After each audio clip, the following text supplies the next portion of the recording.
अध्याय 1 अर्जुन विषाद योग का सारांश। भगवत गीता का प्रथम अध्याय अर्जुन विषाद योग कहलाता है। इसमें कुरुक्षेत्र की युद्ध भूमि का विस्तृत वर्णन मिलता है, जहाँ कौरव और पांडव दोनों सेनाएं आमने सामने खड़ी हैं।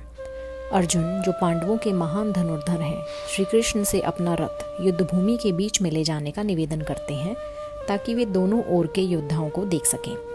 जैसे ही अर्जुन अपने गुरुओं, बंधु बांधवों और मित्रों को युद्ध के लिए तैयार देखते हैं, उनका हृदय करुणा और मोह से भर जाता है।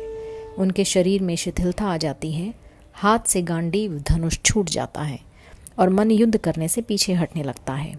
वे सोचते हैं कि इस युद्ध से केवल कुल नाश होगा, धर्म परंपराएं टूट जाएंगी और पाप की वृद्धि होगी। अर्जुन को लगता है कि राज्य, सुख और विजय सब व्यर्थ हैं यदि उनके अपने ही स्वजन मारे जाएं।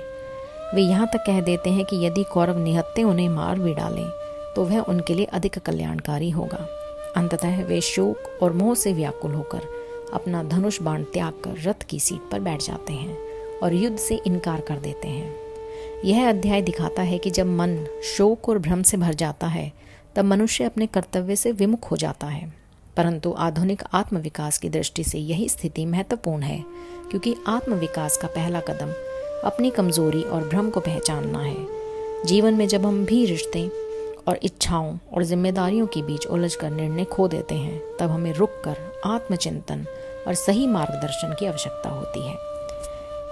इस प्रकार अध्याय 1 हमें सिखाता है कि सच्चा आत्मविकास अपनी स्थिति को स्वीकारने से शुरू होता है और यहीं से आगे ज्ञान और कर्म का मार्ग खुलता है।